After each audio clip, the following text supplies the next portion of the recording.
Avant de commencer l'histoire, faites-nous savoir d'où vous regardez en laissant un commentaire ci-dessous. Si vous appréciez cette vidéo, n'oubliez pas d'aimer et de vous abonner. Passez une merveilleuse journée. Profitez de l'histoire. Ethan Brooks se précipitait à travers le terminal de l'aéroport. Il était en retard pour une réunion avec un groupe d'investisseurs japonais qui pourrait doubler les revenus de l'année. Tout devait se passer parfaitement. Au carrousel des bagages, Ethan vit une valise noire avec des détails rouges, exactement comme la sienne. Il la saisit et s'éloigna comme si l'aéroport était en feu. De l'autre côté du carrousel, Mia Harper, portant un sweat à capuche avec un dinosaure et un chignon désordonné sur le sommet de la tête, écarquilla les yeux. « Attendez, vous avez pris ma valise. » Elle courut après lui, son petit sac à dos rebondissant, ses baskets grinçantes claquant, criant comme si elle était à une enchère. Les gens se tournèrent pour regarder, et Ethan, bien sûr, continua à marcher. Et, le type en costume. « Vous ? C'est mon sac. » Il s'arrêta, se tourna avec un regard pas très amical. La fille s'approcha de lui comme un missile humain. « C'est ma valise, » dit Mia, en tendant la main vers son bras, essoufflée.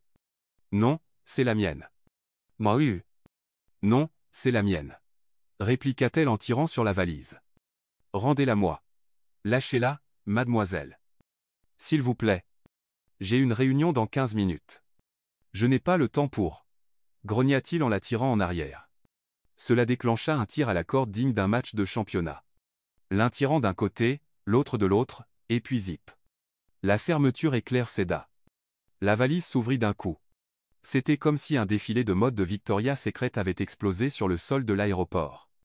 Des sous-vêtements en dentelle, des soutiens-gorge fleuris, une paire de chaussettes avec le visage de Nicolas Cage dessus, et, couronnant l'embarras, un vibromasseur rose néon glissa jusqu'au pied d'un gentleman plus âgé en train de siroter un café chez Starbucks. Silence, puis rire. Beaucoup de rires.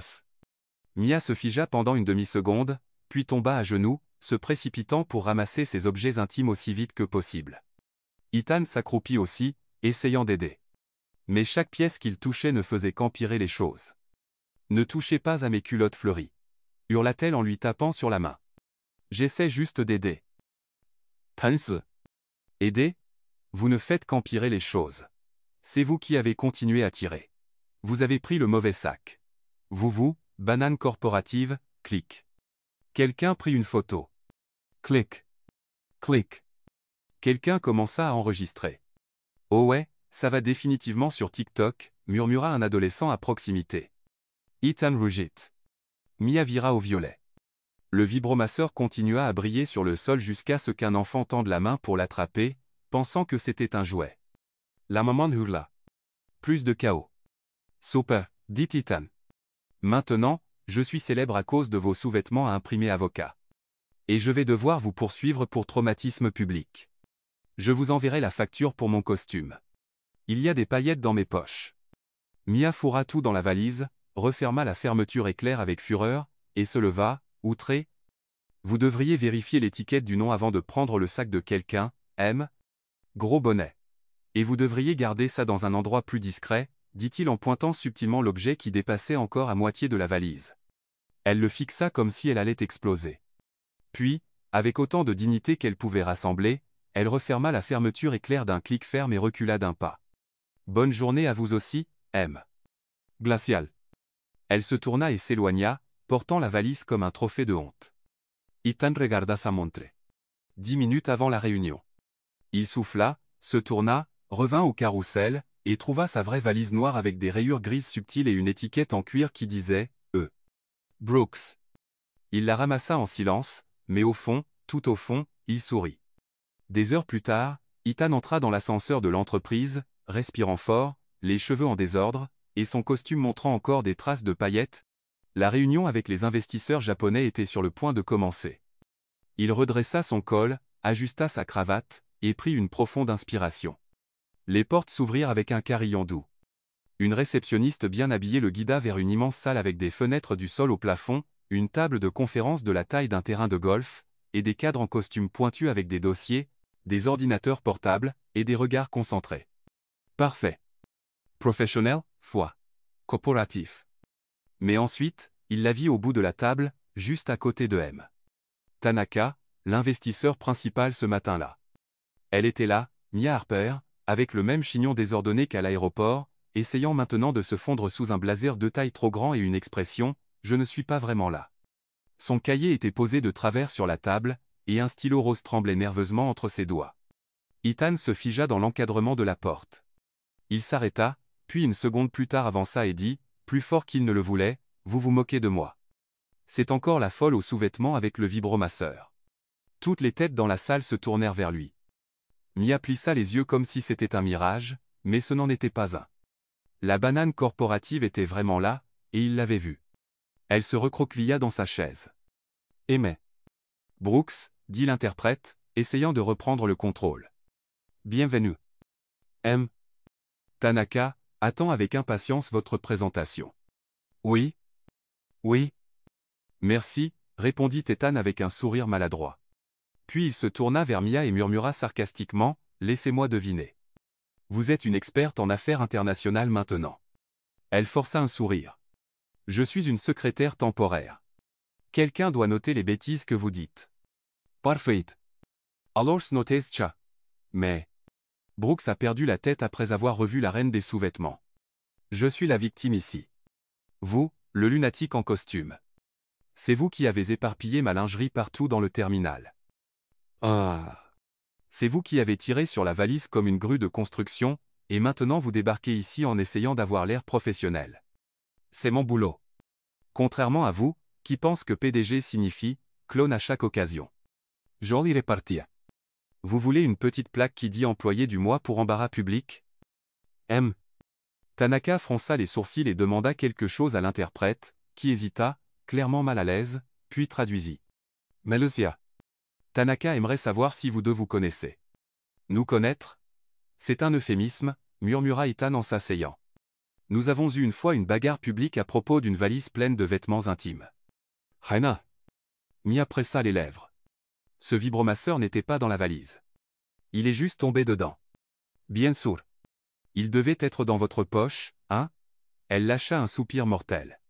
Le silence dans la salle devint si épais qu'on pouvait le couper avec une cuillère en plastique. Les cadres autour de la table firent semblant de remuer des documents tout en jetant des regards curieux. Un des hommes d'affaires japonais murmura quelque chose à son collègue. L'interprète choisit sagement de ne pas traduire. Ethan sortit le dossier devant lui et, pour la première fois, essaya de se concentrer, mais il n'y arrivait pas parce que là, à la réunion la plus importante de la semaine, était assise la femme qui avait brisé son image, son calme, et son ego. Et maintenant, comme si c'était la chose la plus normale du monde, elle était là à prendre des notes avec un stylo rose brillant, soufflant des mèches de cheveux égarées de son visage comme si elle n'avait pas été la star d'un scandale viral. « Vous devriez au moins me remercier, murmura-t-il, les yeux encore sur les graphiques. Vous remercier pourquoi? Pour m'avoir rendu célèbre. Il m'appelle étant dentelle dans les commentaires. Elle retint un rire, mais le coin de sa bouche tressaillit. Ça vous sert de leçon. C'est ce qu'on appelle le karma. Il sourit aussi, même si à contre-cœur. C'est ce qu'on appelle Mia, littéralement. Et on dirait que je vais être coincé avec vous plus longtemps que je ne le pensais. Elle jeta un regard de côté. Peut être que vous vous y habituerez. Ou peut être que j'achèterai une autre valise avec encore plus de paillettes. Ethan essaya de cacher son sourire mais n'y parvint pas tout à fait. La réunion continua. Des tableurs furent ouverts, des graphiques expliqués, des rapports présentés. Mais entre une projection et la suivante, il y eut des regards persistants, des soupirs cachés, et une réalisation partagée. 2 semaines s'étaient écoulées depuis la réunion des investisseurs. Ethan pensait avoir tout laissé derrière lui l'argument dans la salle de réunion, la vidéo virale, la fille aux souhaits dinosaures. Surtout parce qu'après cette réunion, Mia avait disparu, évaporée comme une notification ignorée. Il se replongea dans le travail. Chiffres, contrôle, concentration. Mais de temps en temps, dans le calme du bureau, il entendait encore sa voix dans sa tête, l'appelant banane corporative. Et pour une raison quelconque, il souriait. Ce soir-là, le groupe Carter, son entreprise, organisait un gala dans une galerie d'art moderne en centre-ville. C'était un rassemblement d'investisseurs, de partenaires, et de figures éminentes de la scène culturelle. Ethan ne s'intéressait pas beaucoup à l'art, mais en tant que PDG, il devait se montrer. La réceptionniste annonça, l'exposition met en vedette des artistes émergents, tout sponsorisé par notre nouveau programme de subvention créative. Vous verrez des pièces très originales. Super, Tant qu'aucune n'implique de lingerie, murmura-t-il en ajustant sa veste. Il n'avait aucune idée de ce que le destin lui réservait. Dans la troisième salle de la galerie, entourée de peintures au titre audacieux comme Confusion en bleu et Silence de la pizza intérieure, Ethan s'arrêta devant un panneau coloré, chaotique, vibrant signé dans le coin inférieur droit. Mia H. Il haussa un sourcil, s'approcha d'un pas, et avant qu'il puisse confirmer si c'était vraiment elle, il entendit un rire familier. Elle était là de l'autre côté de la salle, appuyée contre une table latérale, portant une robe blanche élégante, pas de blasé, pas de sweat dinosaure, mais le même chignon désordonné sur le sommet de la tête comme une marque de fabrique involontaire. Elle souriait, discutant avec un autre artiste, complètement inconsciente qu'il la regardait. Ethan croisa les bras, s'arrêta à quelques pas. Eh bien, qui l'aurait deviné? La reine des sous-vêtements avocat peint aussi. Mia se figea sur place. Oh non, murmura-t-elle en se tournant. Encore vous? Vous n'avez pas un autre événement à ruiner? C'est moi qui devrais vous demander ça. Est-ce du harcèlement? Parce que honnêtement, je commence à penser que vous êtes juste une simulation créée par mon subconscient pour me rendre fou. Oh oui. Seulement si votre subconscient est sponsorisé par ma facture d'électricité, parce que je suis ici en tant qu'artiste invité. Grâce à votre entreprise, d'ailleurs. Attendez, ça c'est à vous? Il pointa la peinture explosivement chaotique à côté d'eux. Oui. Titre, Catastrophe en attente. Assez drôle, ça résume aussi ma vie depuis que vous êtes apparu. Ethan Sowert. Surprise. Avant qu'il puisse répondre, un serveur pressé se précipita entre eux avec un plateau de verre. Et bien sûr, parce que l'univers adore participer à cette histoire, il trébucha légèrement. Un verre vola.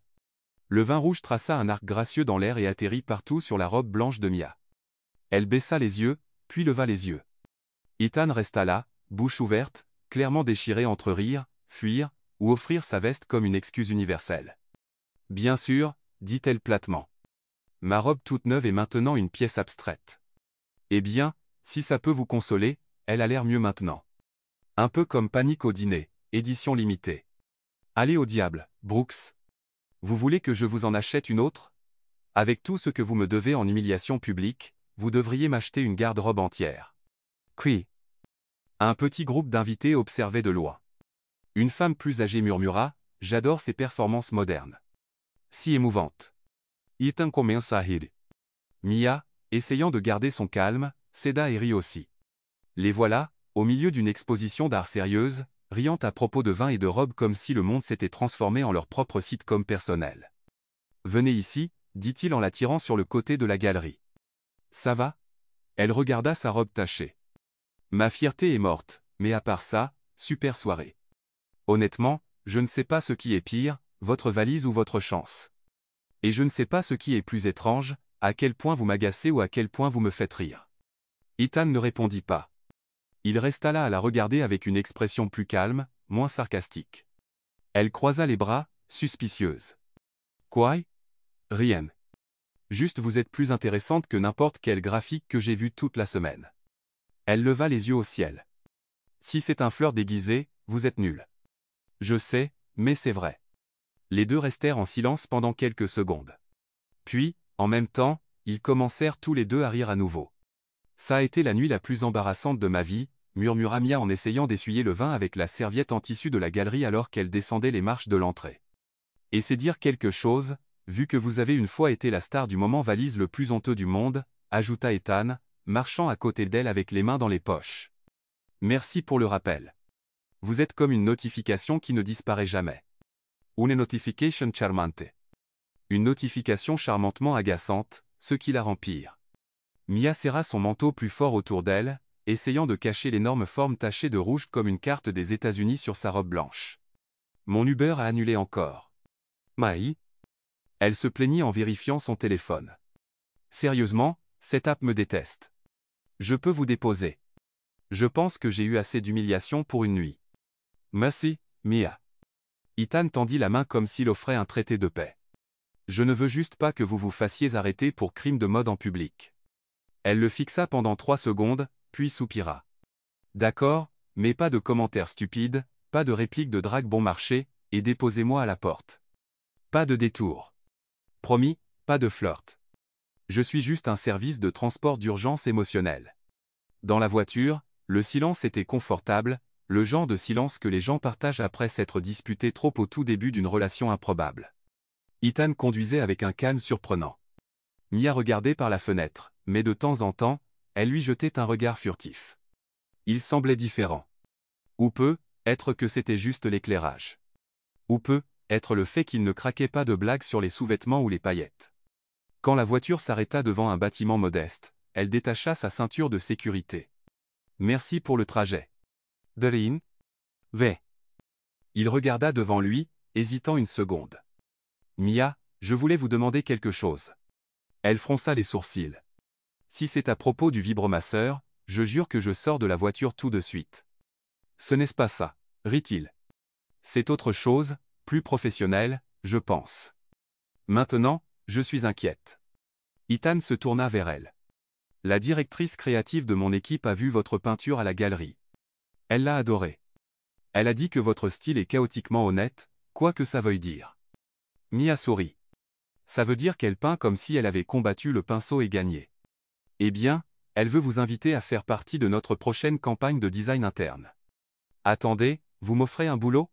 Je vous offre une opportunité dans le même endroit où tout le monde a vu mon vibromasseur tomber accidentellement sur le tapis roulant. Exactement. Ah oui. Il sourit. C'est comme une rédemption artistique. Mia resta silencieuse un moment. Puis elle pencha la tête. Vous voulez vraiment que je rejoigne votre entreprise après tout ça ? Oui. En fait, après toute l'humiliation que vous m'avez déjà fait subir, le moins que vous puissiez faire maintenant est de redécorer la salle de réunion où nous avons eu notre bagarre publique. Ah eux ? Elle rit doucement, mais elle rit. D'accord, vraiment ? Oui, mais à une condition. Oh !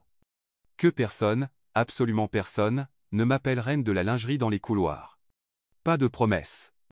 Certains dans le marketing ont le sens de l'humour. Elle ouvrit la porte. Bonne nuit Thème. Brooks. Bonne nuit, Mademoiselle Harper, et merci pour le trajet et pour ne pas m'avoir dragué. Fine. Derin ? Mais si je vous draguais, vous le sauriez. Elle ferma la porte, et avant que la voiture ne parte, Ethan regarda dans le rétroviseur. Elle monta les marches 2 à 2, comme si elle fuyait le froid ou le doute. Mais à la dernière porte, elle se tourna un moment et sourit. Mia entra chez Brooks Innovation. Lundi matin comme quelqu'un entrant dans un zoo habillé en zèbre. Ou du moins, c'est comme ça que ça lui semblait. Même si elle portait une blouse noire, un pantalon beige, et ses cheveux tirés en un chignon presque correct, le chignon classique. Tenant comme un drapeau d'indépendance, elle savait que cet endroit respirait le contrôle et l'étiquette. Et elle était fondamentalement l'opposé de ça. Le badge autour de son cou se balançait à chaque pas rapide. Mia Harper, associée créative, département de design stratégique. C'était officiel. Elle travaillait là maintenant, dans le même bâtiment où elle était devenue virale. Dans le même bâtiment où l'homme le plus irritant, et, malheureusement, le plus charmant qu'elle ait jamais rencontré était le patron. Bienvenue dans l'équipe, dit une femme blonde joyeuse portant des talons, un blazer rose vif, et un sourire permanent de marketing. Je m'appelle Lorraine, directrice de l'image et du contenu. Je vais vous montrer tout. Tout, littéralement ? Demanda Mia, essayant de paraître amicale tout en équilibrant un café fraîchement infusé en capsule. Littéralement. Nous avons une visite, une intégration, et même un petit jeu brise-glace plus tard. Jaores Estrux. Êtes-vous Gémeaux ? Je ne sais pas si je suis prête pour autant d'énergie avant 9-0. Buvui habituales. Nous sommes un groupe créatif, mais la pression est réelle. Alors, prenez une profonde inspiration, accrochez-vous à ce café, et suivez-moi. Roy. En chemin, Mia vit des murs en verre. Des salles nommées d'après des planètes, des postes de travail qui ressemblaient à des vaisseaux spatiaux, et des employés qui avaient l'air de sortir d'un éditorial de GQ ou Tech Vogue. Elle était définitivement l'intruse, et elle le savait. Au 3e étage, la salle créative semblait moins intimidante. Des tables avec de la peinture, des tablettes, des tableaux à gribouiller, un endroit où le chaos créatif était toléré, peut être même célébré. Voici votre poste, dit Lorraine en lui tendant une tasse qui disait « Oui, je suis une artiste. Non, je ne fais pas de tatouage gratuit. » Waouh! C'est trop ironique pour être accidentel. Nous avons essayé de le rendre cool. Ça marche? Presque. Il manque juste une affiche de Nicolas Cage en train de tango avec un flamant rose. Je vous aime déjà, Mia. Lorraine partit pour une autre réunion, et Mia fut laissée seule. Elle alluma l'ordinateur, vérifia son email professionnel. Il y avait des messages sur une campagne de design pour la salle de réunion principale. Et, bien sûr, la personne en charge du projet était listée, Ethan Brooks. Elle prit une profonde inspiration, ouvrit la pièce jointe du briefing, et se prépara à plonger dans la proposition. 5 minutes plus tard, elle bâillait. C'était aussi technique, si plein de diagrammes de flux. Ça ressemblait plus à un examen de physique quantique. Elle gribouilla un cactus triste dans le coin de son bloc-notes, juste pour rester éveillée. Très joli, dit une voix derrière elle. Mia se tourna, si vite qu'elle faillit renverser son café. Ethan était appuyé contre la cloison en verre, bras croisés, son costume gris foncé exempt de paillettes cette fois, mais avec le même regard cynique pourtant curieux dans les yeux. « Oh, super, encore vous », dit-elle en éloignant le café des accidents potentiels. « Je travaille ici, rappelez-vous ? J'essaie d'oublier. Vous apparaissez plus que mes notifications bancaires. Je suis venu voir comment la nouvelle recrue gère le chaos corporatif. Le chaos, je peux gérer. Mais ce briefing, c'est du terrorisme graphique. » Non. Ethan s'approcha et jeta un œil à son bloc-notes. C'est un cactus qui pleure ? C'est un symbole de mon âme essayant de donner un sens à cette palette de couleurs neutres que vous adorez tous tant. Il rit. Vraiment rit. Vous êtes impossible, Mia. Et vous êtes ridiculement organisé. Est-ce que vous alignez même vos trombones par couleur ici ? Seulement les dorés ? Ce sont les leaders des trombones. Molly. Elle rit aussi, malgré elle. Vous allez me demander de peindre la salle de réunion avec les noms de vos investisseurs ou quelque chose ? Non, je veux quelque chose avec de l'identité, quelque chose qui montre la vie, comme votre peinture à la galerie. Mia regarda le PDG dans les yeux. Il était sérieux. Et une fois de plus, elle pouvait voir que derrière le sarcasme se cachait quelqu'un de genuinement curieux et être un peu moins drone corporatif qu'elle aimait se le dire. Je peux essayer, dit-elle en regardant l'écran avec un peu plus de respect. Super. Oh, et voilà. Il y a une réunion demain à 8h avec l'équipe de branding. Il y aura du café et des muffins. Des muffins avec glaçage au fromage frais. D'accord, maintenant je suis plus motivé. Il commença à s'éloigner mais s'arrêta à la porte. Et, Mia, appela-t-il sans se tourner complètement, si vous renversez de la peinture sur la moquette à l'étage, donnez-moi juste un avertissement. L'équipe de nettoyage charge double quand ils appellent ça de l'art conceptuel. Elle haussa un sourcil. Si je jette de la peinture sur la moquette, elle aura votre nom dessus. Il cligna des yeux. C'est juste. I'd sort it. Mia regarda l'ordinateur, puis le cactus qu'elle avait dessiné. Elle prit son crayon et ajouta un sourire. Ce soir-là, pendant qu'Ethan examinait des contrats, il se surprit à sourire en pensant au cactus triste. Mia était le chaos, mais un chaos qui avait du sens. Et même lui, le PDG obsédé par le contrôle, commençait à penser que juste le désordre avait son propre charme. Mia arriva tôt à la salle de réunion, déterminée à faire bonne impression. Elle portait une robe noire avec des rayures subtiles et des baskets blanches, ses cheveux en partie attachés avec un simple ruban, et portait un dossier avec de nouveaux croquis. Pour la première fois depuis qu'elle avait rejoint Brooks Innovation, elle se sentait presque préparée. Presque. Parce que rien, absolument rien, n'aurait pu la préparer à ce qui se passa dans les 5 minutes suivantes. « Salut, vous devez être Mia, hein ? La fille à la valise, dit une voix brillante et joyeuse. Mia se tourna lentement. Debout dans l'encadrement de la porte se tenait une femme en blasé marine parfait, talons nudes, cheveux blonds ondulés, et maquillage niveau magazine. Elle tendit la main avec le genre de sourire qui disait qu'elle avait déjà gagné la partie avant qu'elle commence. « Je m'appelle Sophia, l'ex d'Ethan. » Silence. Mia cligna des yeux 3 fois, déglutit difficilement. « Ravi de vous rencontrer. Je suis Mia, ancienne propriétaire de la valise devenue mondialement célèbre. » Sophia rit comme si c'était la chose la plus adorable qu'on puisse dire. « Oh, j'ai vu la vidéo. Vous étiez hilarante. Cette partie où le vibromasseur roulait sur le sol ? Iconique. » Mia sourit avec la politesse de quelqu'un tenant une tasse de café pleine de dynamite liquide. Contente que mon embarras ait pu fournir un divertissement international. Ne vous inquiétez pas, tout le monde ici en parle avec affection. Vous êtes un peu une célébrité interne. Au fait, saviez-vous qu'Ethan était vraiment contrarié par les commentaires en ligne ? Il voulait poursuivre la moitié d'Internet. Mia haussa un sourcil.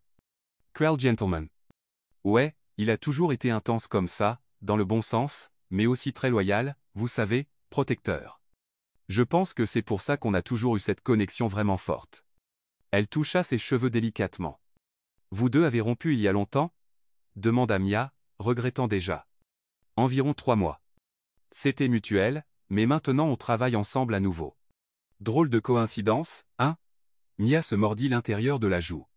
Coïncidence? Bien sûr. La salle commença à se remplir. Les employés prirent leur siège avec des ordinateurs portables, des muffins, et des tasses de café. Ethan entra, ponctuel comme toujours, et s'arrêta une fraction de seconde en voyant Sophia assise juste à côté de Mia. Sophia, tu es là.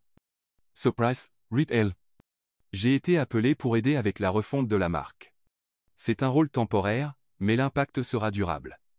Il cligna des yeux, clairement surpris. Yene ça va se passe. Moi non plus, murmura Mia à côté de lui.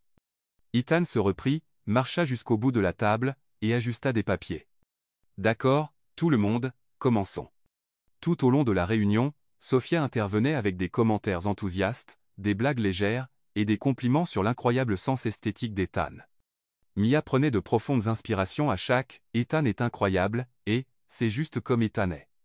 Puis, à la fin de la présentation, Ethan demanda « Mia, pourriez-vous montrer les ébauches pour le panneau mural principal ?» Mia se leva. Elle marcha jusqu'au tableau blanc et épingla les feuilles avec des aimants colorés. L'idée est de créer une identité visuelle qui reflète la nature dynamique de l'entreprise sans perdre le contact humain. Donc, j'ai opté pour des textures organiques, des couleurs qui suggèrent le mouvement, et quelques phrases puissantes recueillies d'interviews avec notre propre personnel. Elle pointa le centre. Voici la pièce principale. Là où il y a du chaos, il y a de la créativité. Une citation qui honnêtement me représente plus que je ne voudrais l'admettre.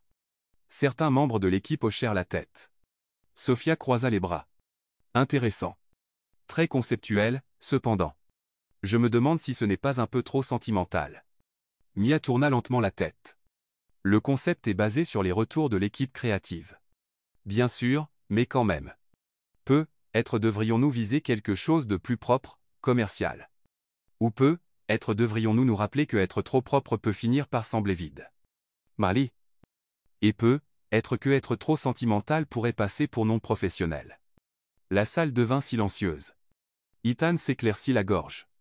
Les idées de Mia sont alignées avec la nouvelle direction de l'entreprise, et j'aime à quel point ça semble authentique.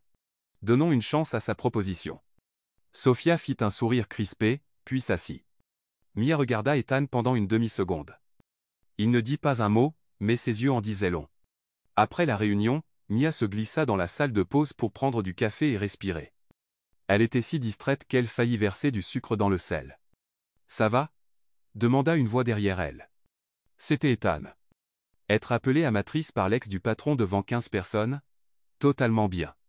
Ça arrive tous les lundis. Je jure que je n'avais aucune idée qu'elle venait. Les RH ont pris cette décision. Oui? Juste une autre coïncidence. Mia. Non, c'est bien. Vraiment. Elle fit un bref sourire. J'ai juste besoin de plus de café ou d'un shot de tequila ou peut-être d'un cours de théâtre pour apprendre à faire semblant de ne pas vouloir mettre ma tête dans le micro-ondes. Ethan Reed? Et, vous avez cartonné la présentation. Cette citation au milieu? J'ai adoré. Là où il y a du chaos, il y a de la créativité. Ouais, ça vous résume plutôt bien. C'est un compliment? C'est plus que ça en a l'air.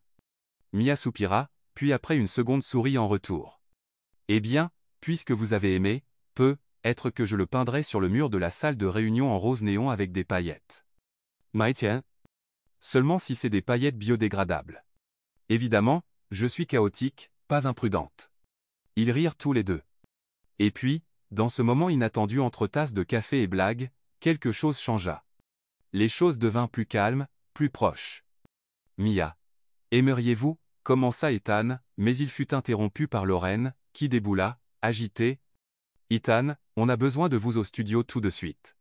Le shooting photo du projet pilote a commencé sans photographe et avec un mannequin malade. C'est le chaos. Littéralement. Ethan leva les yeux au ciel. Vous vous moquez de moi. Ah yes.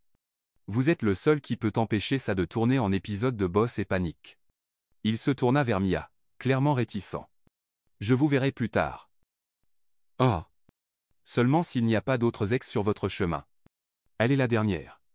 Je promesse. Il partit. Mia resta là, remuant son café, pensant à cette citation murale, au regard dans ses yeux, et à comment, même avec Sofia dans le tableau, il y avait quelque chose entre eux que même le sarcasme ne pouvait cacher. Le lendemain matin, Mia pouvait à peine siroter son café sans le renverser. L'apparition soudaine de Sofia lui trottait encore dans l'esprit, mais c'était la note qu'Ethan avait laissée sur son bureau qui la laissait vraiment confuse. Si vous survivez à la journée de travail, le dîner est pour moi. Pas d'ex, pas de vin renversé, pas de surprise gênante, juste un dîner. Et elle fixa le papier pour la 5e fois.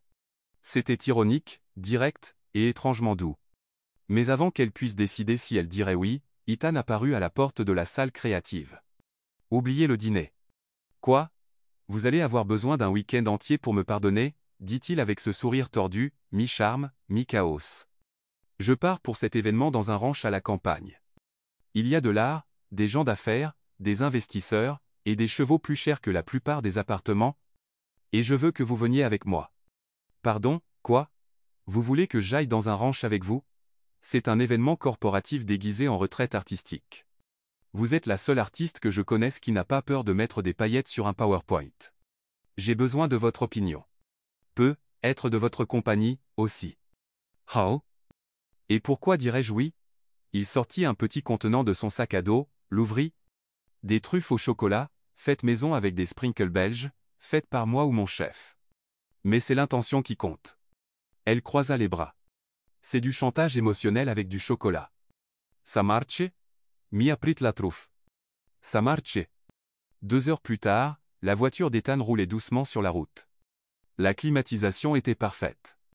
La bande-son était un mélange de jazz doux et de commentaires sarcastiques de Mia sur le GPS qui prononçait mal son nom comme « Mika ». « Vous ne pensez pas que c'est un peu bizarre ?» demanda-t-elle. « On se connaît à peine, et maintenant on va dans un ranch ensemble. C'est comme le début d'une émission de télé, réalité qui va mal tourner. » Eh bien, chaque bonne relation commence par une idée terrible. Et celle-ci n'est que la deuxième pire qu'on ait eue. La première étant de se battre pour une valise au milieu de l'aéroport comme si c'était un prix sur The Price is Right. Elle l'hérite. D'accord, juste. L'humeur était légère. Pour la première fois depuis que tout le chaos avait commencé, Mia se sentait étrangement à l'aise avec Ethan. Il n'était pas en mode PDG. Il était juste lui-même, parlant de films, d'enfance, et de cette fois où il avait accidentellement mangé de la nourriture pour chien en pensant que c'était des céréales. Elle rit pendant 10 minutes d'affilée. Mais, comme dans toute bonne histoire, c'est dans des moments comme ça que l'univers décide de tester les personnages principaux. La voiture toussa. C'était quoi ça? Demanda-t-elle en haussant un sourcil. Rien, juste le moteur qui hoquette. C'est émotionnel. Le tableau de bord s'illumina comme un arbre de Noël. La voiture toussa, trembla, et mourut. D'accord, maintenant c'est dans le coma. Ethan se gara sur un accotement en terre entre 2 champs et beaucoup de rien. Vous êtes sérieux? Mia sortit, regardant autour. Il n'y a même pas de signal cellulaire ici. On est en 2025 ou dans un épisode perdu de La Petite Maison dans la prairie hantée. Ethan ouvrit le capot. Il fixa le moteur comme s'il savait ce qu'il faisait. Il ne savait pas. Je vais arranger ça, dit-il en paraissant confiant. Vous allez parler au moteur? Parce que si c'est le plan, je suis partante. 20 minutes plus tard, et un appel d'urgence fait par une dame à la boutique de fromage la plus proche. Oui, vraiment. La solution était simple. Attendre la dépanneuse et trouver un abri. C'est alors qu'ils trouvèrent l'auberge Ronto des Eras, un endroit rustique, charmant, et étonnamment joli avec des fleurs aux fenêtres, l'odeur de gâteau dans l'air, et une femme nommée Donna Clara, qui ressemblait à une sortie d'une pub pour du beurre. 2 chambres? Demanda Donna Clara en souriant. Oui, s'il vous plaît, dirent-ils en même temps. Elle vérifia son petit carnet. Oh, mes chéris, je n'ai plus qu'une chambre. Une double. Oh, non, murmura Mia. C'est bon. On partagera, dit Ethan. Comme si on allait. Vous ronflez? Pas que je sache. Et si je le fais, vous pouvez me frapper avec un oreiller. Ça sera amusant. Ni. Mia regarda la femme, puis la route vide dehors, et soupira. D'accord, mais si vous dépassez de mon côté du lit, je vous jette par la fenêtre. Marché conclu. La chambre était simple, un lit double, une couette fleurie, une vieille commode et une petite salle de bain avec du savon en forme de fleur. Mia entra en premier, posa son sac à dos d'un côté du lit et ouvrit la fenêtre. Jamais je n'aurais pensé finir dans une ferme avec une banane corporative, partageant une chambre et utilisant du savon fleuri. La vie est pleine de surprises, dit Ethan en enlevant sa veste. Au fait, avez-vous apporté un pyjama? Pourquoi? Parce que le mien a des requins dessus. Juste pour vous donner le temps de vous préparer mentalement. Elle l'hérite. Cette nuit-là, ils mangèrent du gâteau au maïs et du café au lait sur la terrasse de l'auberge sous un ciel étoilé ridiculement beau qui ressemblait à du CGI. Regrettez-vous d'être venu? Demanda-t-il en regardant l'horizon. Non, mais je ne vous pardonne toujours pas pour la brigade. Quelle partie? L'utiliser pour vous convaincre ou les sprinkles belges? Les deux? Alors je vais devoir monter le niveau. Que diriez-vous d'un brownie avec sauce caramel? Elle sourit et resta silencieuse quelques secondes. Ethan, pourquoi m'avez-vous vraiment demandé de venir? Parce que je voulais passer du temps avec vous loin des réunions, des ex-petites amies qui surgissent, et des vibromasseurs volants. Elle le regarda. Il ne plaisantait pas. J'aime bien vous, Mia, et je sais qu'on a commencé du mauvais pied. En fait, des deux pieds dans une flaque d'embarras, mais quand même. J'aime votre bazar. Elle rougit. Elle n'était pas prête pour ça. C'est le vin qui parle, ou êtes-vous vraiment en train d'être doux? Les deux, mais surtout juste moi. Au lit cette nuit-là, un oreiller les séparait, littéralement. Mais dans le noir, en entendant sa respiration ralentir, Mia sourit pour elle-même. Parce que juste peut, être, le chaos commençait enfin à avoir du sens. Le petit déjeuner à l'auberge commença calmement, presque civilisé. Ethan était en sweat, pieds nus, retournant des pancakes comme s'il travaillait dans un hôtel de ferme. Mia, encore ensommeillée, portait un pull avec un lapin délavé devant et fixait un pot de confiture comme si c'était un problème de maths difficile. « Vous savez que personne ici n'a demandé de pancakes, hein ?» dit-elle en posant son menton dans sa main. « Yes, ice. Cuisiner me calme, et vous dormez avec vos genoux qui s'enfoncent dans mon dos. Chum et sitlesse. Je vous ai dit que je bouge beaucoup dans mon sommeil. Bouger c'est une chose. Exécuter un kata de karaté avancé à 3h du matin en est une autre. » Mia sourit. Il posa un pancake sur son assiette, puis un sur la sienne. « Fraise ou brigadero? Je ne vous fais plus confiance avec vos sucreries manipulatrices. Allos brigadero. » Ils s'assirent là à manger dans la cuisine partagée de l'auberge comme des gens normaux, comme s'il n'était pas un PDG, et une artiste qui avait commencé à se détester à cause d'une valise pleine de sous-vêtements. Mais, bien sûr, la paix ne dure jamais longtemps. L'événement à la ferme commença exactement à 10h. C'était un immense espace avec des granges transformées en galeries improvisées, des sculptures éparpillées sur des pelouses parfaites, des tables avec des nappes blanches en lin, des serveurs en chapeau de paille, et des verres à vin qui coûtaient plus cher que le loyer de Mia. Elle essaya d'avoir l'air discrète en marchant parmi les invités. « C'est tout un peu trop chic », murmura-t-elle en ajustant ses cheveux. « Vous êtes superbe », dit Ethan à côté d'elle, portant un blazer gris clair et une expression observatrice. « Essayez juste de ne rien renverser. C'est arrivé une fois. Juste une fois. Et maintenant je suis connue comme la destructrice de panneaux. Vous avez renversé un panneau BNA. C'est un sacré CV. » Yitian. Mia tira la langue. Ethan rit, mais il fut bientôt appelé par un de ses investisseurs. Elle resta là seule, essayant de ne pas avoir l'air déplacée. C'est alors que le désastre frappa. Elle effleura un support d'un énorme panneau, une pièce moderniste valant des dizaines de milliers de dollars, qui, bien sûr, était équilibré sur un chevalet branlant. Le bois craqua. Le panneau oscilla et, au ralenti, s'écrasa sur le sol en pierre avec un bruit sourd. « Non » cria quelqu'un. « Oh mon Dieu !» Mia couvrit sa bouche. « Pas encore. » Les gens se rassemblèrent. Un homme chauve avec une écharpe en soie autour du cou et l'expression de quelqu'un qui venait de perdre un enfant hurla. Cette pièce était assurée pour 80 $. Mia était figée jusqu'à ce qu'Ethan se fraye un chemin à travers la foule. Qu'est-ce qui s'est passé? Elle leva lentement la main. Je l'ai touché par accident. Je ne voulais pas. Je pensais que c'était un banc. Un banc, Mia? C'était en bois, en forme de banc. Ça avait l'air confortable. L'artiste la regarda comme s'il allait s'évanouir. Ce bois venait d'une chapelle démontée à Bruxelles.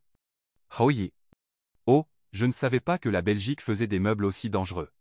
L'artiste souffla et tourna le dos. Mia était sur le point de pleurer ou de fuir ou de creuser un trou et d'y vivre. Mais avant qu'elle puisse, Une femme âgée élégante s'approcha d'elle, tenant un verre de vin rouge. « Ma chère, ça va? Je ne sais pas. Physiquement, oui.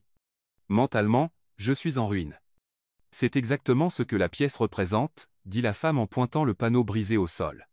L'effondrement de la structure, l'impermanence de la forme, le chaos intérieur des émotions. C'est sublime.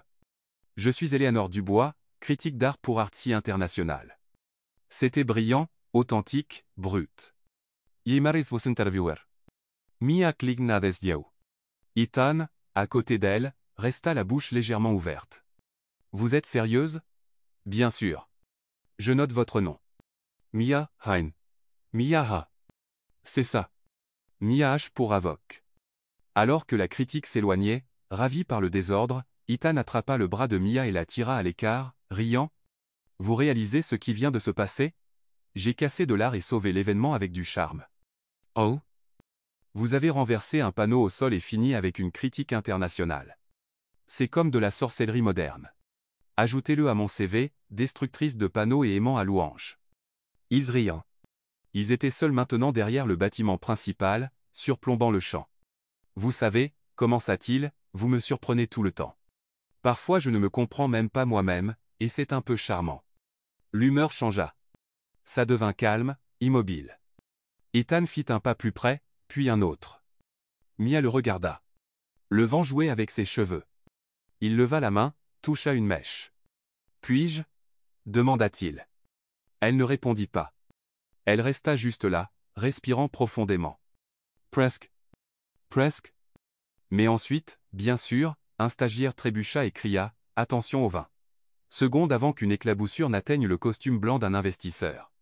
Mia, sur une impulsion, courut avec des serviettes et sauva la situation. Ethan resta là, soupirant.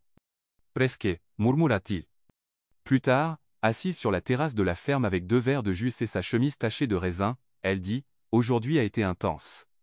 Vous avez cassé une œuvre d'art, nettoyé le costume d'un investisseur avec des serviettes, sauvé l'événement networking de l'année, et vous m'avez coupé le souffle pendant 5 secondes. Mo. » Elle lui jeta un regard de côté. Et vous, banane corporative, avez été en fait un peu utile. C'est ce que j'obtiens pour essuyer du vin sur un investisseur. Utile. Et peut être un baiser. Mais pas aujourd'hui. Jaya Tingmong Kota et Chaos. Et Hanvit? Donc, demain? Elle sourit. Peut être demain. Le trajet de retour de la ferme fut silencieux, mais pas le genre gênant.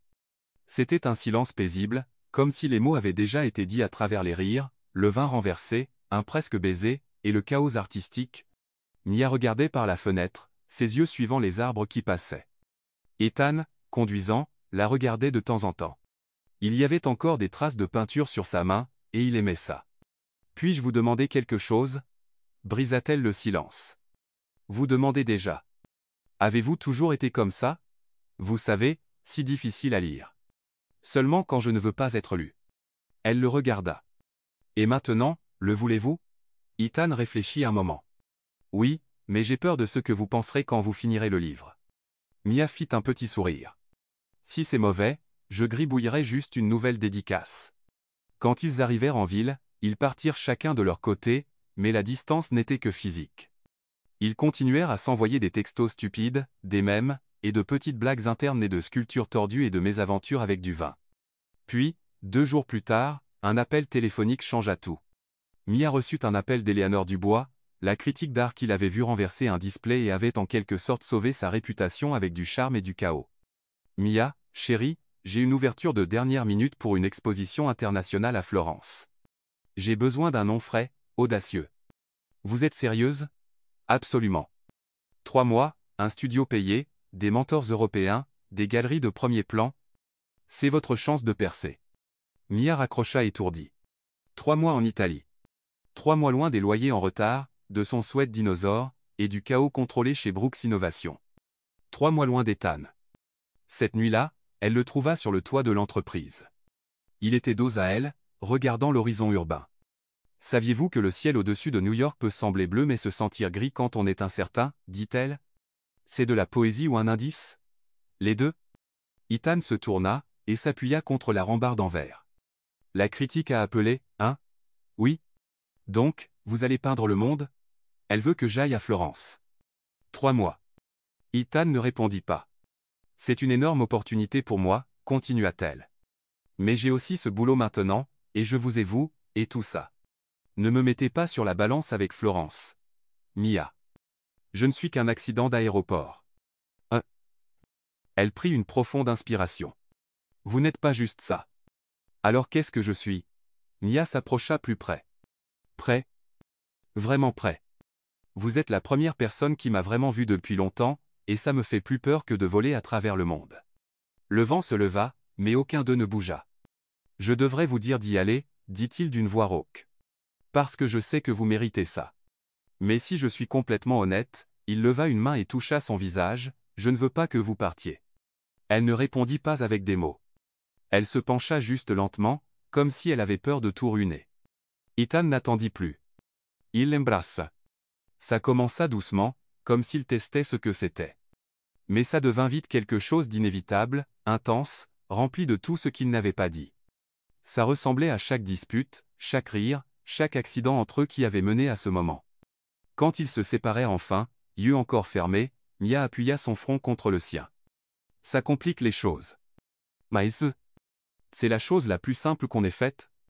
Elle hérite nerveusement. J'ai peur, Ethan. Moi aussi. Alors, maintenant quoi? Maintenant vous décidez. Allez à Florence ou restez ici. C'est tout. Non. Il la regarda dans les yeux. Si vous partez, j'attendrai. Si vous restez, je tiendrai. Elle ne dit pas un mot. Son cœur battait comme un tambour en fuite. Le ciel de New York resta gris. Mais pour la première fois, il semblait briller un peu différemment. Son sac était fait, son billet imprimé, son cœur déchiré en deux. Mia traversa le terminal de l'aéroport avec ses écouteurs, mais sans musique. Chaque pas résonnait comme un avertissement que tout était sur le point de changer. 3 mois, Florence, reconnaissance, et Ethan laissé derrière. Elle relut ses derniers messages en attendant à la porte. Ethan, tu es un feu de forêt que je n'ai jamais vu venir. Va briller, mais reviens, Mia. Attends-moi et ne m'oublie pas, pas même une seconde. Oublier toi serait comme oublier comment respirer. Elle soupira. L'embarquement commence. À la place fenêtre sur le vol 2345 pour Florence, elle regarda le ciel et souhaita plus que tout qu'elle faisait le bon choix. De retour à New York, Ethan ne pouvait se concentrer sur rien. Les réunions semblaient trop longues. Les graphiques n'avaient pas d'importance. Le temps sans Mia avait ralenti. Ou peut-être remarquait-il juste plus le silence. Elle lui manquait même dans le calme. Et il ne savait pas combien de temps il pouvait prétendre que tout allait bien. Le matin après le vol de Mia, Ethan reçut un appel de M. Tanaka. Ah Miss Brooks, nous avons une situation. Une situation? Un investisseur japonais a vu la vidéo de Mademoiselle Mia à l'exposition. Il dit qu'il veut un programme d'art dirigé par elle à notre branche de Kyoto. Ethan s'étouffa avec son café. Pardon, quoi? Il la veut à Kyoto, dirigeant l'initiative culture et innovation de notre marque. Ils sont prêts à financer tout le programme, mais c'est non négociable. Soit elle accepte, soit pas d'accord. Ethan se leva, faisant les 100 pas dans la pièce. Elle vient de s'envoler pour Florence. Alors peut-être est-il temps de la ramener. Ou au moins de lui offrir le vrai choix. En Italie, Mia découvrait un tout nouveau monde. Le studio qu'il lui offrait était rempli de lumière par de hautes fenêtres, de vieux chevalets, et de l'odeur de peinture fraîche. Les mentors parlaient avec des accents épais, et le café avait un goût de poésie liquide. Elle se sentait vivante, enfin vue comme une artiste. Mais chaque fois que son pinceau touchait la toile, Ethan lui venait à l'esprit. À la 3e semaine, elle commença une série appelée « Impression imparfaite ». C'était sur des rencontres improbables, des bagages mélangés, et comment le chaos peut parfois être le début de quelque chose de beau. Chaque peinture était vraiment sur lui. À la fin du mois, pendant qu'elle esquissait dans la lumière du soir qui s'estompait, elle reçut un appel. Mia. Oui. Qui appelle? Groupe Tanaka. Nous aimerions vous inviter à diriger un programme d'art et d'innovation à notre siège de Kyoto. Mia s'assit, essayant d'assimiler. Est-ce réel? Oui, mais nous aurons besoin de votre réponse bientôt. Nous avons une échéance de décision ce vendredi. Oh, et, au fait, l'invitation vient d'une recommandation personnelle de M. Ethan Brooks. Elle resta silencieuse. Son cœur battait la chamade. Ethan était toujours en coulisses. Il ne l'avait pas abandonnée, et, d'une manière ou d'une autre, il ouvrait plus de portes qu'elle n'avait jamais imaginées. Mais maintenant, elle devait choisir. Rester et finir le programme qu'elle aimait ou commencer quelque chose d'encore plus grand, sachant qu'il était celui qui l'avait rendu possible. De l'autre côté de l'océan, Ethan sentait le vide grandir. Il commença à écrire une lettre, une qu'il pourrait ne jamais envoyer, mais il devait la mettre en mots. Mia, si tu lis ça, c'est parce qu'une partie de toi me porte encore dans la poche de manteau où tu gardes les pièces et les souvenirs cachés. Je sais que tu aimes cette vie. Si j'étais toi, je l'aimerais aussi. Mais si, par hasard, tu es fatigué ou que tu cherches quelque chose de plus, quelque chose de nouveau, quelque chose à nous, la porte ici est encore ouverte. L'entreprise aussi, et mon cœur. Eh bien, je n'ai même pas besoin de le dire. Avec amour et plus de manque que je ne peux en gérer, Ethan. Il l'imprima, la plia, la glissa dans une enveloppe, et attendit. Attendit qu'elle ressente la même chose. Cette nuit-là, Mia marcha dans les rues étroites de Florence, tenant l'enveloppe qu'elle venait de recevoir. Il n'y avait pas d'adresse de retour, mais elle connaissait l'écriture. C'était lui. Elle lut la lettre 3 fois et pleura à chaque fois. Ritorna. Aller au Japon. Resta. Qu'est-ce qui était juste? Qu'est-ce qui était réel? Le lendemain matin, elle alla voir le coordinateur du programme, demanda un congé anticipé, citant une offre qu'elle ne pouvait refuser. Cet après-midi-là, elle embarqua sur un vol pour New York, pas pour dire oui, mais pour dire tout ce qu'elle avait besoin de dire. Ethan était à une conférence quand son téléphone n'arrêtait pas de vibrer. Messages, appels, alertes. Il les ignora tous jusqu'à ce que, pendant une pause, un de ses assistants dise « M. Brooks, il y a quelqu'un qui vous attend sur le toit. » Il monta lentement, et elle était là, cheveux lâches, un manteau vert olive, et ce même regard dans les yeux, le genre de regard que les gens ont après avoir pris une décision difficile. Mia. Vous avez envoyé une lettre. Vous l'avez lue 3 fois. Silence. Le vent souffla. Elle marcha vers lui tendit une enveloppe. Ma réponse. Ethan l'ouvrit, une feuille blanche. Il la regarda, perplexe. Ça veut dire que je veux recommencer à zéro avec vous. Pas de script, pas de cadre, juste nous. Il la serra contre lui, plus près, et là sur le toit où il s'était dit au revoir des semaines plus tôt, ils s'embrassèrent. Mais cette fois, pas d'interruption, pas d'accident, pas de presque. C'était réel. C'était l'amour. Le nouveau département créatif chez Brooks Innovation naquit en un temps record, grâce à Mia. Avec sa vision artistique et son style audacieux, elle remodela le département qui avait à peine reçu de l'attention.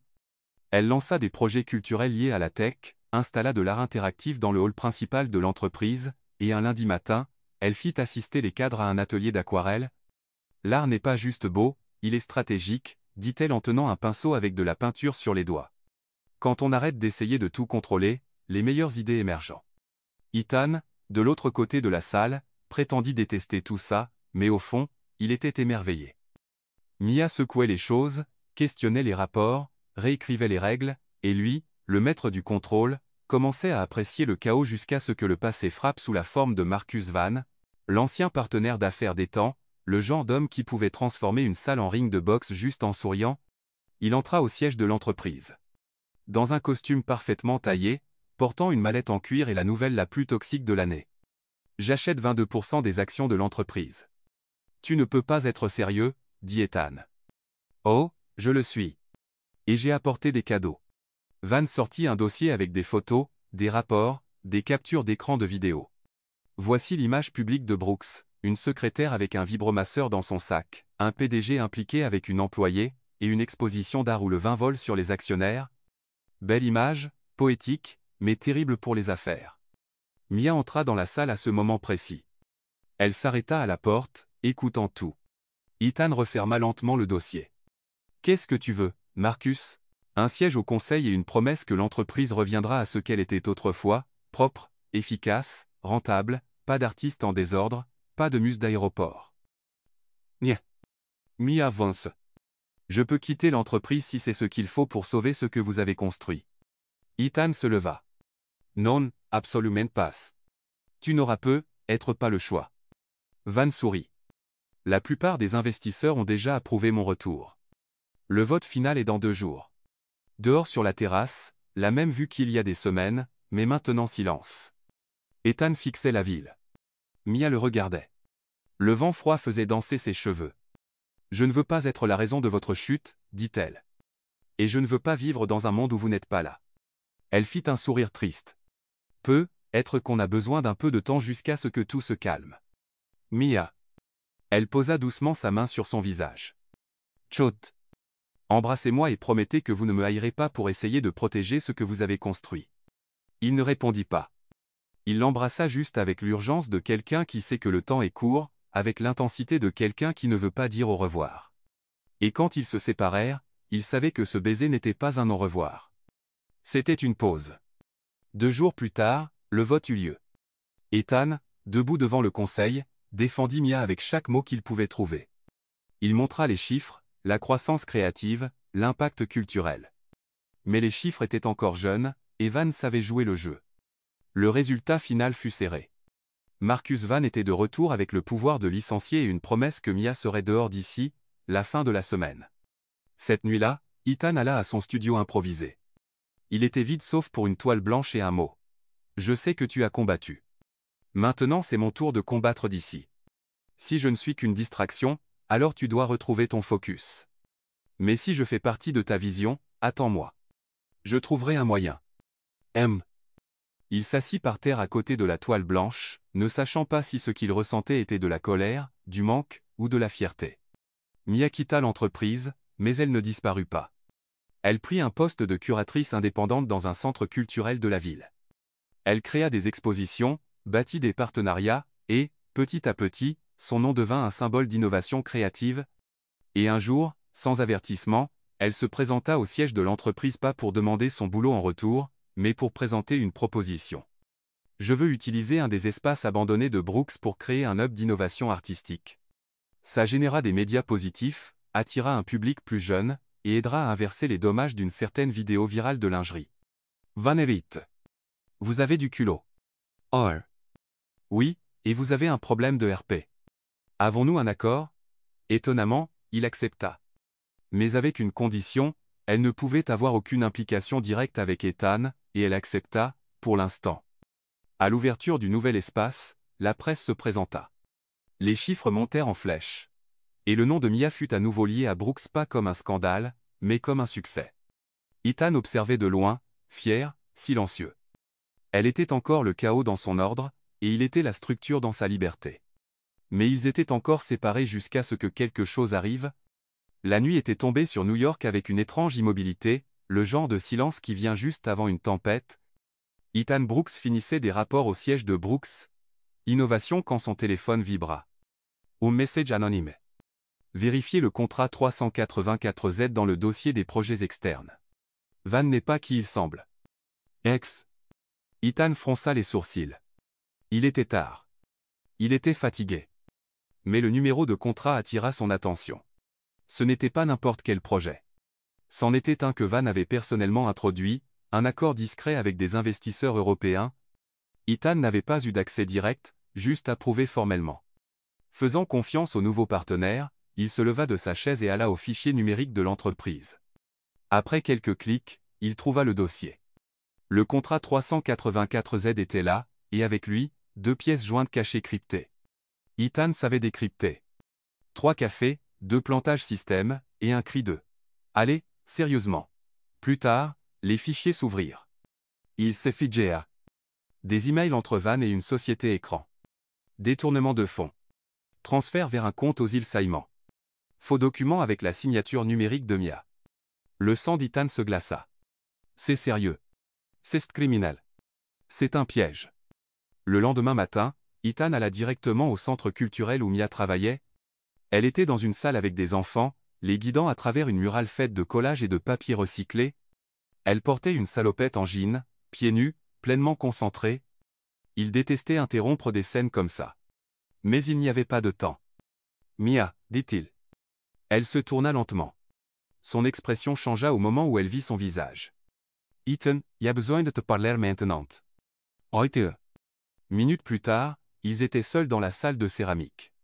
L'air était rempli de l'odeur d'argile humide et de peinture fraîche. Quelqu'un essaie de te piéger, dit-il, à l'endroit au but. Ils ont utilisé ta signature sur un faux contrat d'entreprise. Mia parlé? Qu'est-ce que tu veux dire? Van a créé un faux projet, blanchi de l'argent à travers, et il t'a listé comme co-auteur. Si ça sort, tu pourrais finir en prison, et l'entreprise pourrait s'effondrer. Elle s'agrippa à la table de travail, prit une profonde inspiration. C'est sérieux. As-tu des preuves? J'ai tout, mais si on va directement à la police, il pourrait couvrir ses traces. On doit être intelligent. Qu'est-ce que tu veux faire? Ethan hésita. Monter une opération interne. Juste nous deux. Comme au bon vieux temps. Mais cette fois, pour de vrai? Elle croisa les bras. Tu me fais encore confiance après tout? Je ne te fais pas juste confiance. J'ai besoin de toi. Parce que s'il y a une personne qui peut voir au-delà de l'évident, c'est toi. Elle sourit brièvement. D'accord, descendons le méchant corporatif encore une fois. Les jours suivants furent un tourbillon.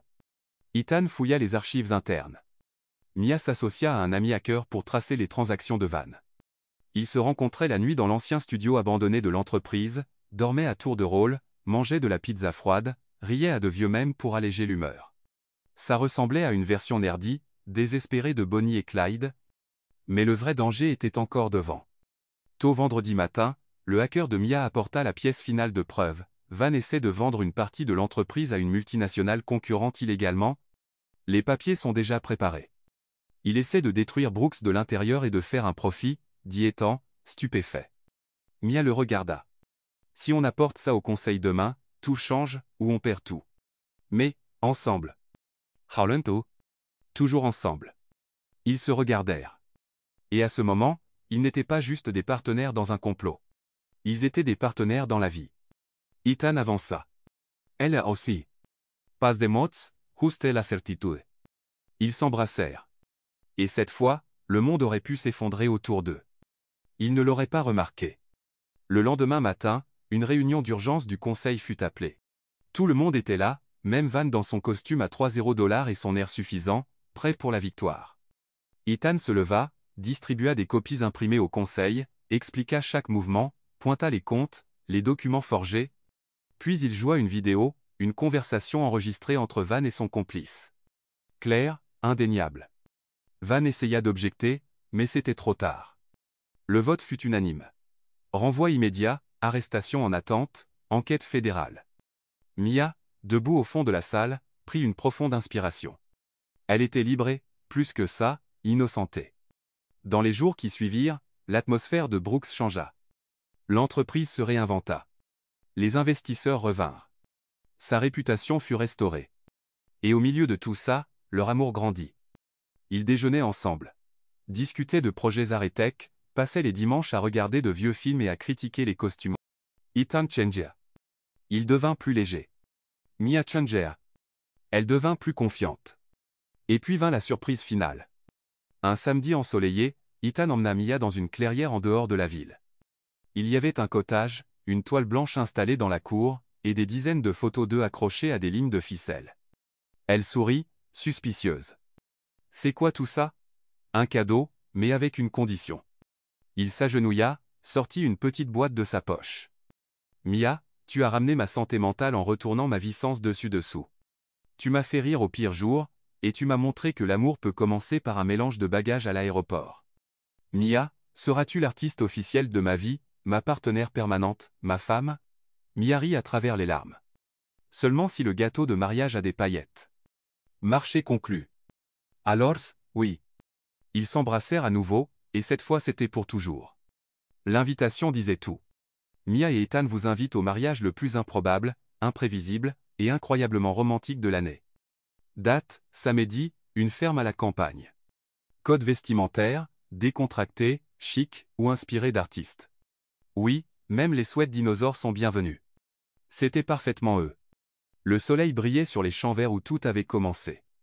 Le même endroit où la voiture était tombée en panne, où ils avaient accidentellement partagé une chambre, où le premier presque baiser avait plané dans l'air. Maintenant décoré de guirlandes lumineuses, de panneaux d'art faits par Mia, et d'une allée couverte de foin drapé de tissu blanc, c'était prêt pour le plus grand moment de leur vie. Mia regardait l'installation par la fenêtre de la ferme, portant un peignoir brodé de mariée chaotique dans le dos. Sa robe, accrochée derrière elle, était tout sauf traditionnelle, un mélange de tulle, de dentelle, et de paillettes, beaucoup de paillettes. Tu vas éclipser les décorations, ma fille, dit Emma, sa demoiselle d'honneur et ancienne collègue du centre culturel. C'est le plan, répondit Mia en souriant nerveusement. Soit briller, soit m'évanouir. Voyons lequel vient en premier. As-tu peur? Mia soupira. Non, ça semble juste trop beau pour être vrai. Tu sais, tu mérites de bonnes choses, Mia. Et lui aussi. Vous vous êtes trouvés au milieu du chaos et l'avez transformé en poésie. Poésie avec sous-vêtements volants. Elles éclatèrent toutes les deux de rire. De l'autre côté de la ferme, Ethan ajustait sa cravate devant un vieux miroir. À côté de lui se tenait Noah, son meilleur ami et maintenant témoin, observant avec une expression mi-amusée. Mec, tu as pitché à des investisseurs milliardaires, conclu des deals avec des négociateurs japonais coriaces, même affronté Van dans une salle de guerre, et tu transpires pour un oui. Oh. Ce n'est pas le oui, c'est ce qui vient après. C'est pour toujours.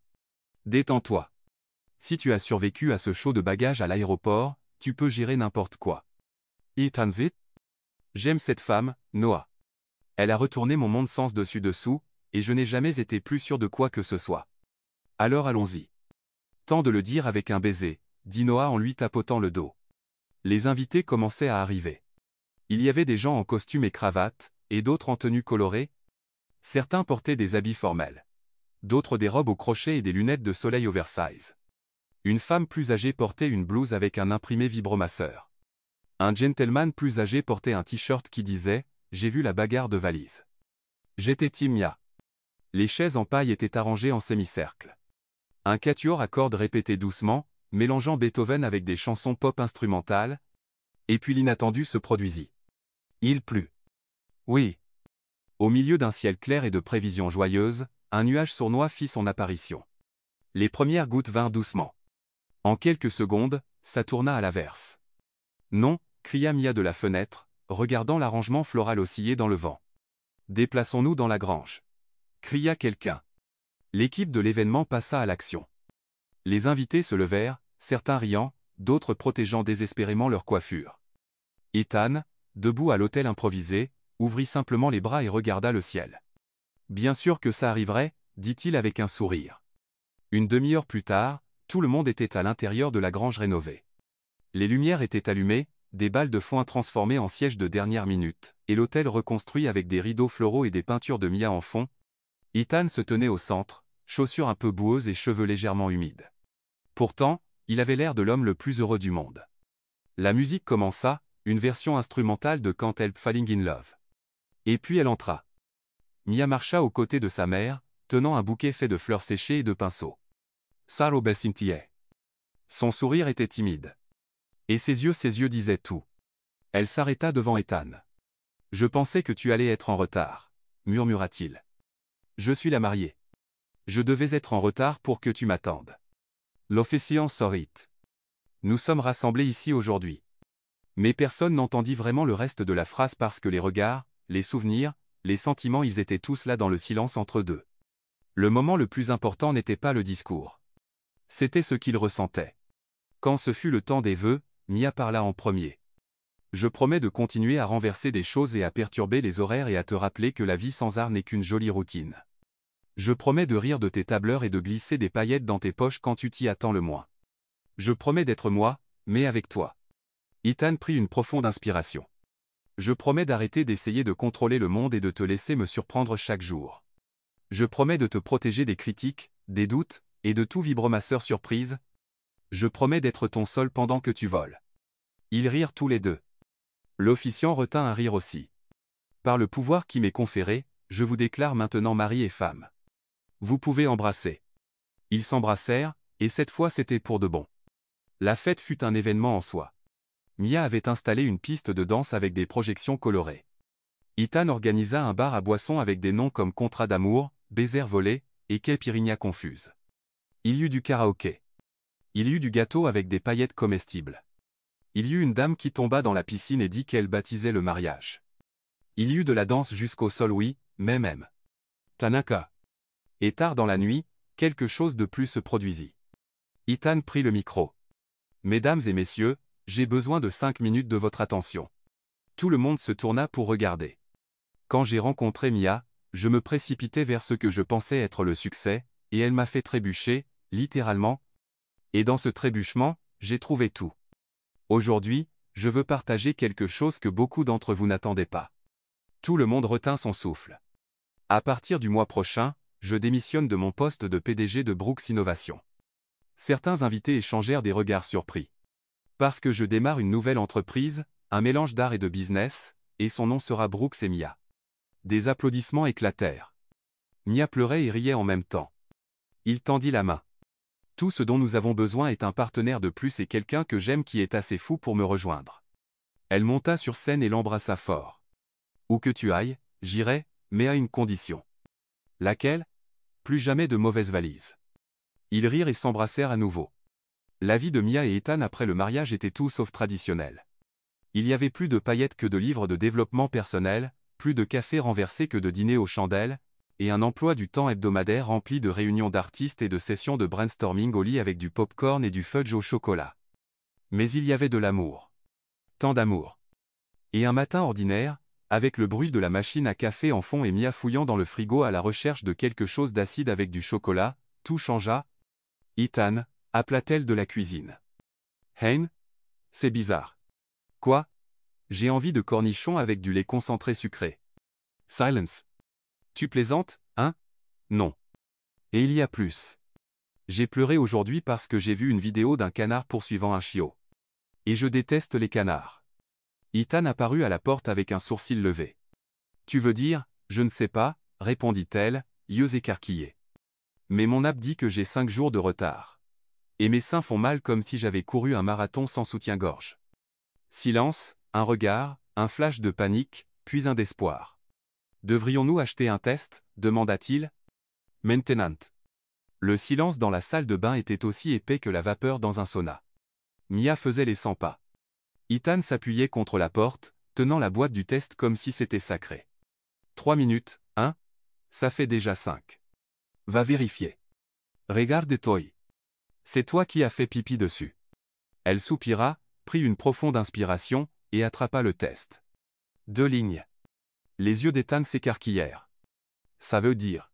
Je suis enceinte. On est enceinte. Quelques secondes de silence. Puis il se précipita vers elle, la souleva, et la fit tourner dans les airs. Mia rit, pleura, et tint le test comme un trophée. Oh mon Dieu, on va avoir un bébé.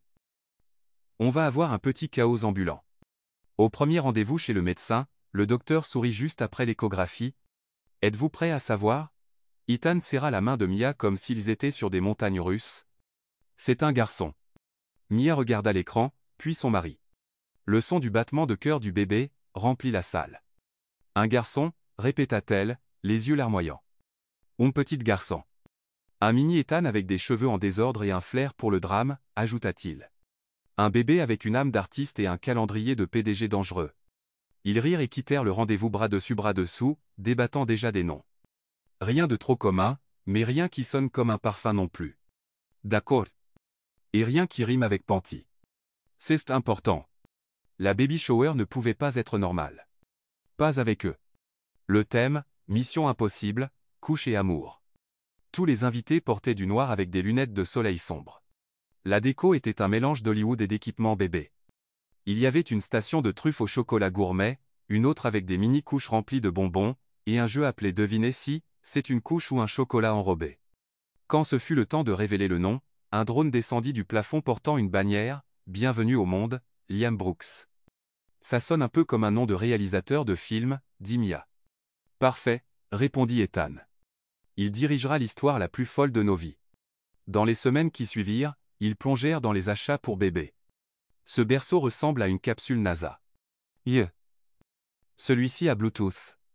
Pourquoi un berceau aurait-il besoin de Bluetooth, Ethan? Pour que le bébé écoute de la musique classique et développe son cerveau droit. Et s'il préfère le rock? Alors j'achète des bouchons d'oreilles pour moi. Ils choisirent du papier peint Constellation, une chaise d'allaitement qu'Ethan assembla à l'envers et faillit casser, et un mobile de planète qui saupoudrait des paillettes partout. Faute de Mia.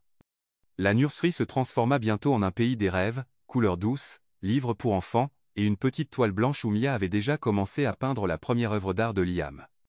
Le ventre de Mia grandit, et leur amour aussi. Mia parlait à Liam chaque jour, racontant des histoires, posant des questions, et riant pour elle-même quand il donnait des coups. Ethan lisait des livres à voix haute, jouait différentes chansons, et s'émouvait chaque fois qu'il entendait le battement de cœur du bébé à l'échographie. Il y eut des moments drôles, comme quand Mia resta coincée dans un fauteuil gonflable et eut besoin de 2 voisins et d'un chien pour l'aider, ou quand Ethan renversa une étagère entière de couches à la pharmacie en essayant d'atteindre un pot de vitamines. Mais il y eut des moments intenses aussi, comme la nuit où Mia ne sentit pas le bébé bouger pendant quelques heures, et ils se précipitèrent à l'hôpital. Tout s'avéra bien, mais à partir de là, ils chérirent chaque petite chose encore plus. Et par un après-midi calme, après une journée de planification pour le lancement futur de Brooks et Mia Kids, Mia s'arrêta à la porte de la nurserie. Ethan était dedans, redressant un cadre sur le mur. « C'est tordu » demanda-t-il. Elle ne répondit pas. Elle entra juste, s'approcha, et l'enlaça par derrière. « Qu'est-ce qu'il y a » sourit-il. « On va être de bons parents, hein? On l'est déjà. On attend juste que Liam le confirme. Et si on foire? On va foire, mais on va l'aimer tellement qu'il nous pardonnera avant même d'apprendre à parler. » Oui. Elle pleura doucement avec un sourire, et il embrassa son front. « Sais-tu à quel point tu es belle avec ce ventre de bébé? Tu dis ça seulement parce que tu ne vois pas mes pieds. Je n'ai pas ce besoin. J'aime déjà chaque centimètre de la mère de mon enfant. » La nuit tomba avec une paix rare. Ethan mit de la musique douce. Mia s'installa dans la chaise à bascule de la nurserie, frottant doucement son ventre. « Hé, Liam » murmura-t-elle. « C'est maman.